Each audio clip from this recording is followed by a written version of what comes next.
Hello everybody, and welcome to my basic guide for Songs of Conquest. I'm Icon, and this video will wrap up everything you need to know to enjoy this game. As usual, you will find the timestamps for the different topics in this video in the description box below, so if you're looking for something in particular, go check it out. The goal of this video is to give you an overview what this game is all about, how it works, how the mechanics are, give you a glance over all the parts of the game and explaining it to you. So this video is ideal if you want to check out whether you like the game or not, or if you're looking for a wrap up of all the game's mechanics in a video way. Okay, with that out of the way, let's get started with a quick overview.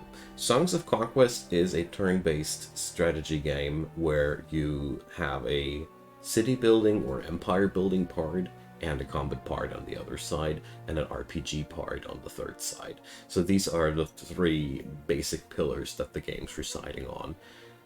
You have to expand your fantasy kingdom, and you have to beat your enemy or do some other objectives in between, depends on the game mode.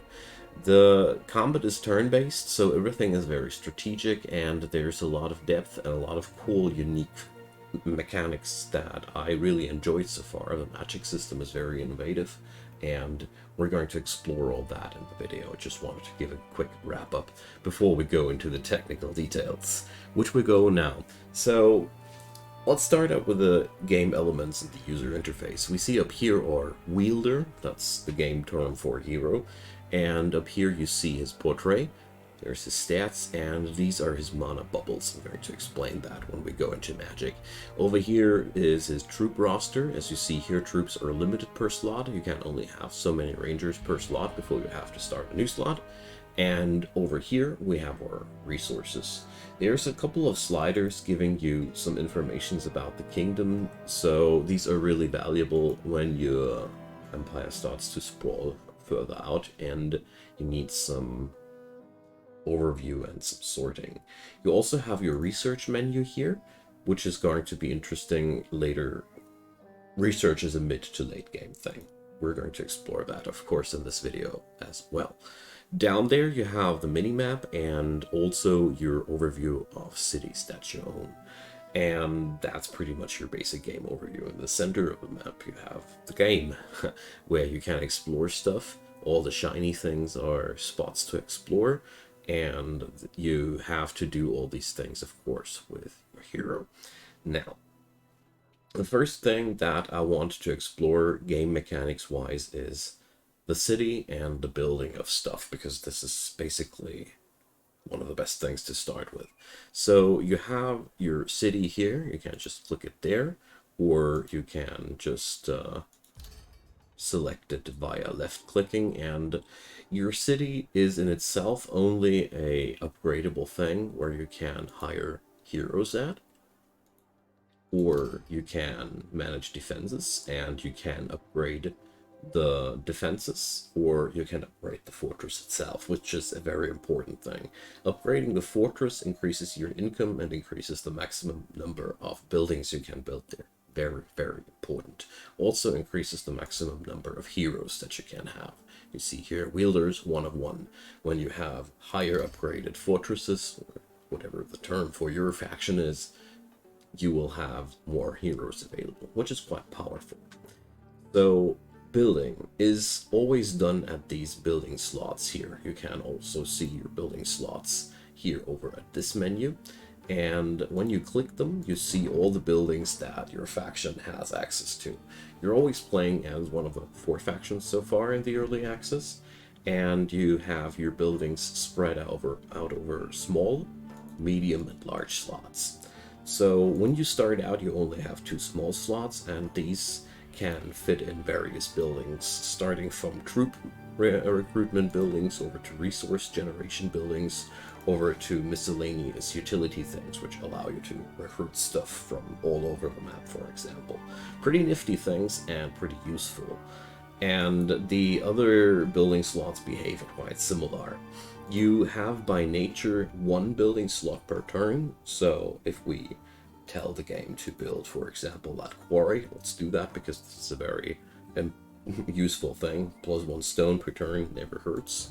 And there we go. Now you have a little construction site, and it's going to get done in one turn.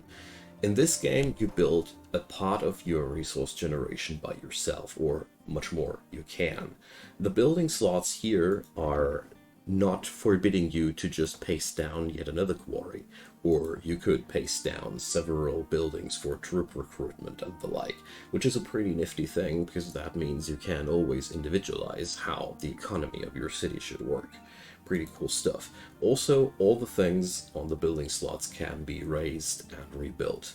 You only have to take into account that you won't get all the materials back when you raise it. Now, in general, now you know how building in this game works. That's pretty much all you need to know. The only thing that is needed to mention here is that you need to upgrade that fortress to gain access to the larger building slots. You have only access to the small building slots. The medium and large ones get unlocked with the further higher levels of your fortress. And the medium and large buildings are giving you access to either higher tiered units or access to the marketplace where you can trade for resources, or access to research. So there's 2 research buildings and there's 2 research branches. So that's the stuff that you can build in your cities, and this is pretty similar for all the factions. Okay, that sums up the building chapter, and let's get over to how troop recruitment works. I'm going to do something you shouldn't do. I'm just going to skip out this turn and don't move at this point, and we're going to get into this part here. So troop recruitment. Oh, we need a little bit of resource for that. So let's move this fine gentleman here so we have some timber. So, like I mentioned already, the troop recruitment is happening here over these buildings. So, our faction has access to militia and minstrels at the first tier, and at the second tier we have access to other troops as well. Some buildings for troops, like the barracks, for example, give you 2 different types of troops. Here, when you build the barracks, you get access to the footmen directly, and the rangers, you only get them when you pay an extra fee at the building itself to unlock them, and then you gain that spawn there as well.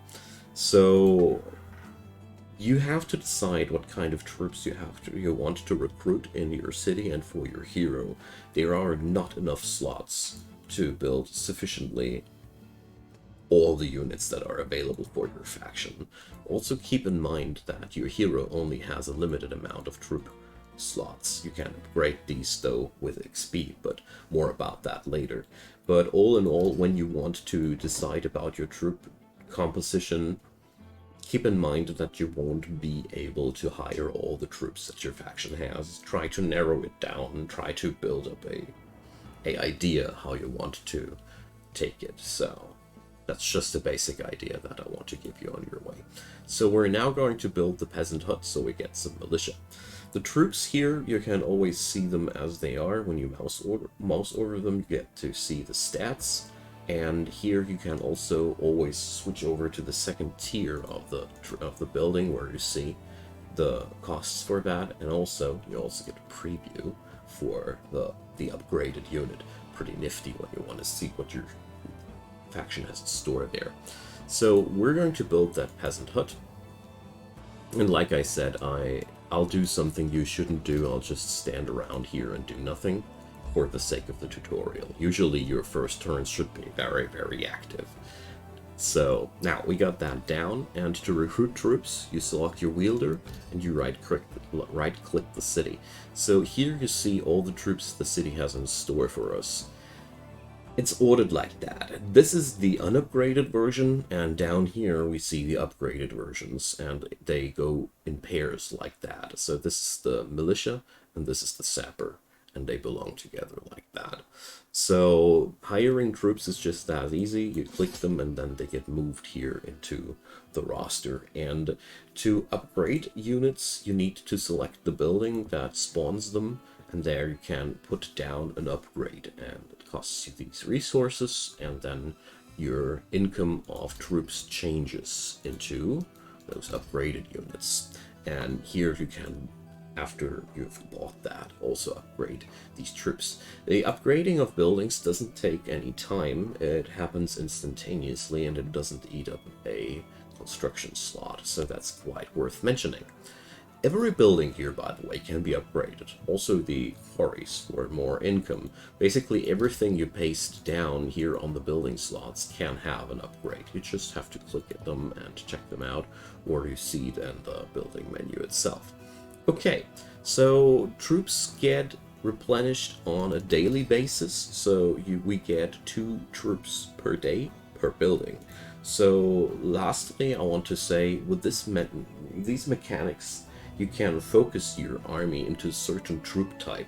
You can configure what kind of units your empire should host mainly, and I love that.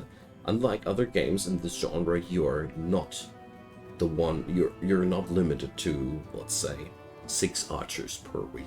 No, you can, if you want to, just spam as many of these buildings as possible over your town and have a lot of these. Pretty cool stuff, but you have to balance it out, otherwise your army will fall flat.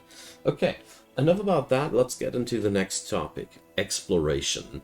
So exploration is always done with your wielders. Nice thing there to know is when you hold down the Alt button, you see that everything gets marked, and the green borders here are marking the vicinity of how far your hero can walk this turn. Also pretty useful.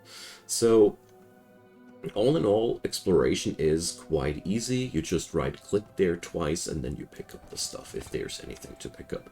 Most locations that are marked like that yield some other rewards. A couple of words that I find quite useful to know early on. Old camps are really interesting because they almost always yield you free troops. So this is a nice way of bolstering your early expansion when you want to take a fight quickly without waiting for those buildings in your city to get done.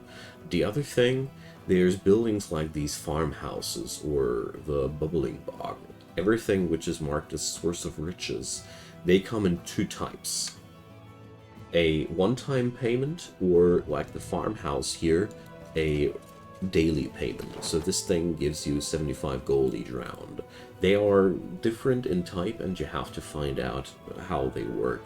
That's just up to you.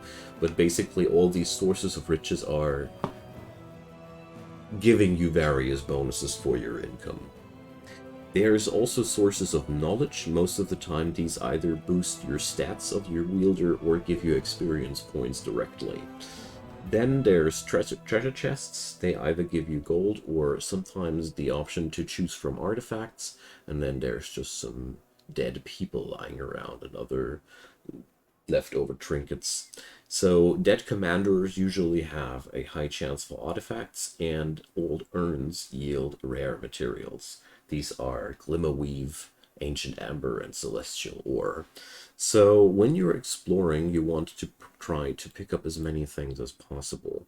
Try to weave up a tour which starts from your city, grabbing all the free stuff that you can, and ends up either at a fight that you want to pick, or back at the city to grab some more reinforcements. So basically you want to get as many resources and cities and the like before your enemy does, and that's the goal of the exploration and the goal of the game, of course.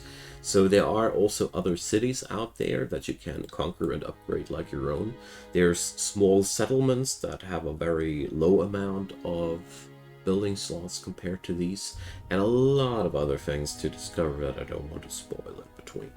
So enjoy yourself. Last but not least, it's worth mentioning that this little yellow sliver there is the remaining movement of your hero. So if you want to check out how far he can move, always keep an eye out, as a last word, on these rare resources. Glimmerweave, Amber, and Celestial Ore are basically the motor behind your upgraded units and your upgraded economy, and you'll need most of them to get upgraded stuff going or bigger buildings going. Whereas stone and wood are the engines to upgrade your fortress and get your basic economy stronger. Okay, so let's talk about Wielders, your heroes. Let's double click that dude, or you can also click here for the wielder sheet. This is your heroes skill sheet, so to say. You see here his basic stats. All these things, offense and defense, they go as a bonus on your troops. So all the troops that this guy commands will benefit from these stats. The wielder himself does not act in a combat. He's just the commander and he's casting spells from there. Movement, well, that's your map movement radius and view radius. That's pretty much how far you can see, but also how much information about enemy troops you can get by just looking at them, depending on the distance of the hero between the opposing army.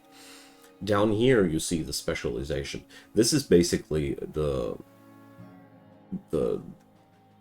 own thing of your hero. Here, creation means he's providing 1 creation mana per turn. This could be bonuses for different creatures. Let's give you an example here at the city. So here, that's the specialization there. +1 troop movement, +1 order, +1 chaos. These are casters. +1, +20 offense and in ranged ability for Fey troops, so this guy's a good Fey commander. Ranged defense, good commander for ranged troops. I guess you get the idea by now. So this is not changeable and not increasable. Here you have a summary of your troop modifiers, and here you can switch over to where those modifiers come from. Pretty nifty once you have a full equipment and the like. As I say equipment, this is where your armor and your artifacts go into. Quick mention about the artifacts. It's not shown here yet. They have a color coding system. If you ever played an MMORPG, you're familiar with it. So gray items are common, green items are uncommon, blue items are rare, and the like, and so forth. So you can see by the border of the items how powerful they are in comparison to others. Down here are the powers. They get unlocked with the 8th and the 16th level. They are really powerful skills, and they are basically defining moments for your heroes. And over here you have the skills. These are enhancers, passive skills. So here this guy has March, which yields him an extra point of movement per turn. This is depicting how many different units he can roster. This is something you can upgrade for every hero the same. Every hero has access to this ability. This is not a unique one. And yeah, that's pretty much all you have to take notice here about that. So your wielder will also be able to cast spells in combat. Here's your spell book. I want to explain the entire magic system in the respective chapter of the tutorial, so you might want to skip ahead if you're interested in that. So let's talk about leveling on and progression of your wielders. So they progress by gaining experience. Experience is gained by either fighting stuff or exploring the world. These sources of knowledge are usually where you can get some experience points, and when your character levels up, you see here the green thing is what got enhanced, and now we get to choose a skill. We can either choose another rank in March or a new skill, so you either can improve a skill or get a new skill, or you can upgrade command. This is where you can host more troops in your army. So it's always up to you to decide when you're leveling up, either to improve on your existing abilities, get some new abilities in the roster, or just flat out increase your bandwidth in terms of army capacity. That's what's happening between the level ups, and this is how the progression works in this game. This gives you the ability to tinker around with your builds while maintaining some randomization, because we don't get to select what kind of new skill is rolled up during the level ups, and if it's something that's really appealing to your strategy in general, you should pick it up. So as a general word of advice here, just try to focus into your strengths.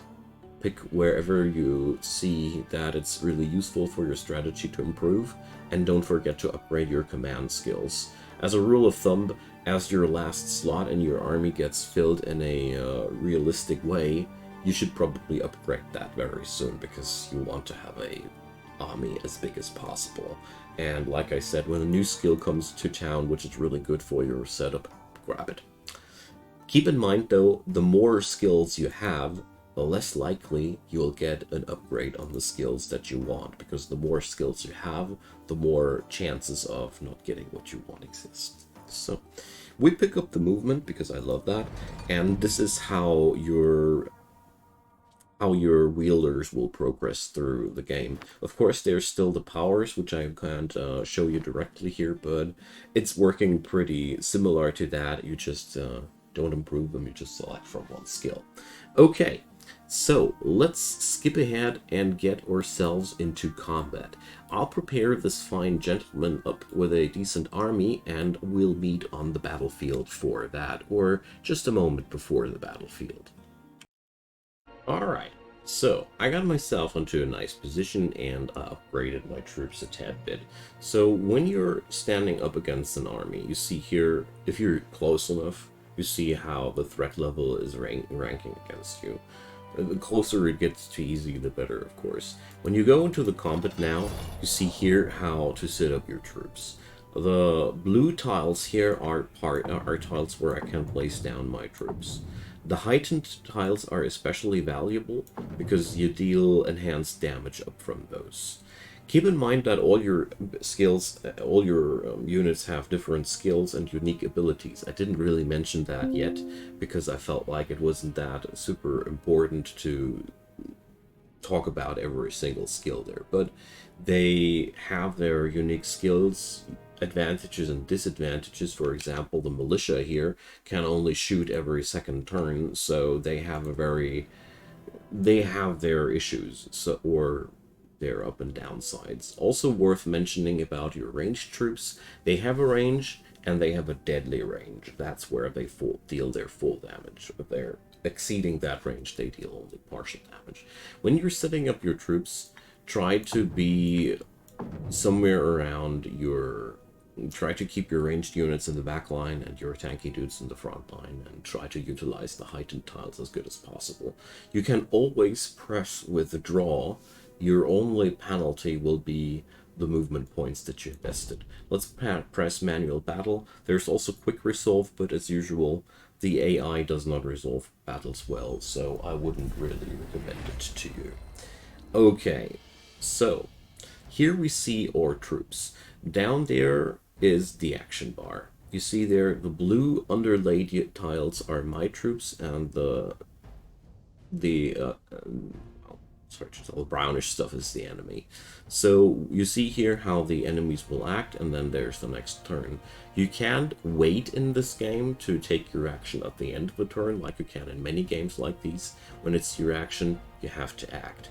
You can mouse over the enemy units to see how far their action goes, and you can left click them once to see their entire status brief, so to say. Now, combat in itself is pretty easily explained. You get to attack whenever units meet at the same range. You see here the very close vicinity there of this guy is its zone of engagement. When you're in that and try to move while you're in that, this guy gets a free attack. That's all you need to know about that. Your ranged guys can shoot after moving, but they lose half of their damage if they do. And your troops can move and attack at the same turn, or you can just use a part of your movement. See, you don't need to use your entire turn in one go. Alright, let's skip forward and check out what that does here. So this guy went over there and he shot. As you see here, he's now reloading. My own guy can't shoot because they're out of range. Sucks to be us, so let's get up ahead and retaliate. You see here, there's the damage, and you see here all the reasons why the damage is calculated how it is. The little skull mark is showing how many people will die if you attack like that. So here we go, let's shoot this guy. I don't say that I'm fighting efficiently here, I'm fighting for the sake of showing you how it works.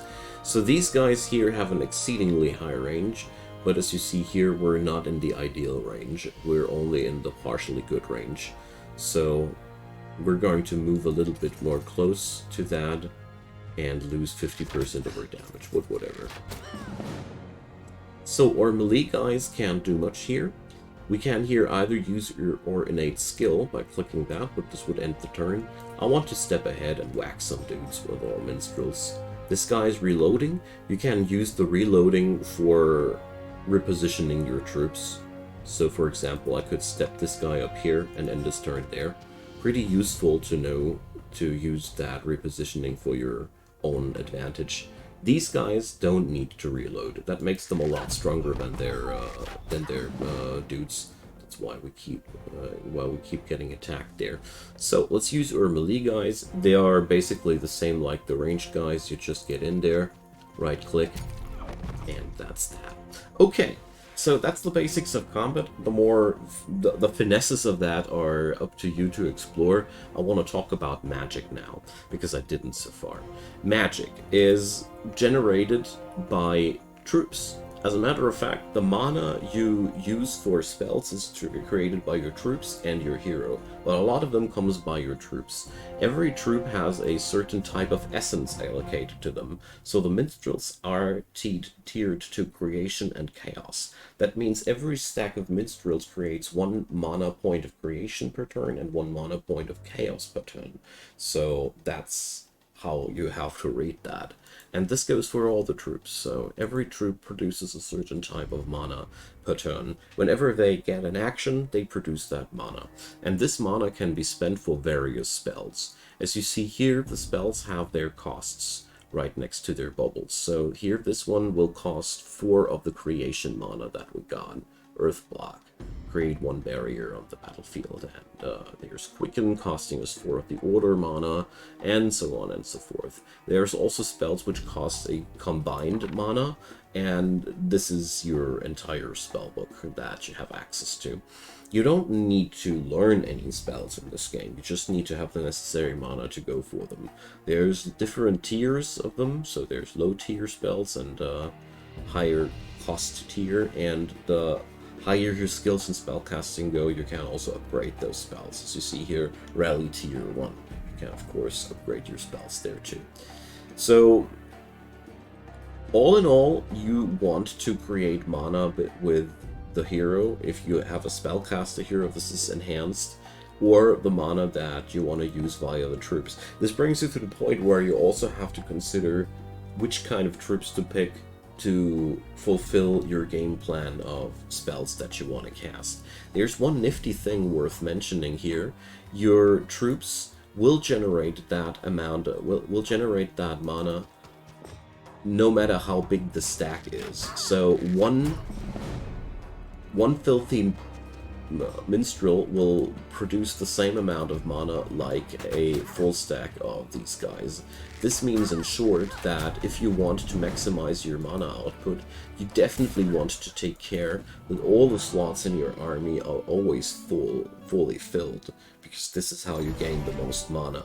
If you just leave one character on that slot to just fulfill your power generation, if you want to do that, you just have to hold down shift while drag and dropping these guys. Then you can move them. So you just select one on the slider, and now you would generate at least 1 mana until this stack gets annihilated. That's the basics how magic works in this game. Of course, you have to find out for yourself which kind of spells you want to use and how you use them and the likes. I just want to explain the mechanics.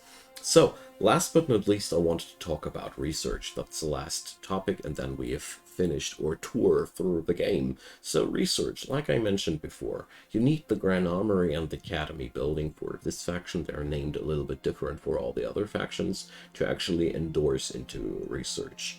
This gets unlocked by the 3rd tier of your main town, where you get the first large slot unlocked. So research is quite simple. You always have researches for different troop types, and these are either increased stats for those troop types or enhanced generation of these troop types. On top of that, you have here research for mana creation. All wielders gain extra mana creation. You get extra construction slots, you get an income of rare materials and extra gold, whereas here you just upgrade your fighting power and you upgrade your troops in general. This this division is with all the factions so far the same as far as this early access version goes. So there is not much more to say about research except for you have 3 tiers, and every research tier costs a insane amount of resource. So you probably want to pick these up as soon as you're decked out with all the other things. But this is your late game resource sink. Plan it carefully, and you can tinker this according to your strategy. So to give you a brief example, you can upgrade your Fey troops specifically.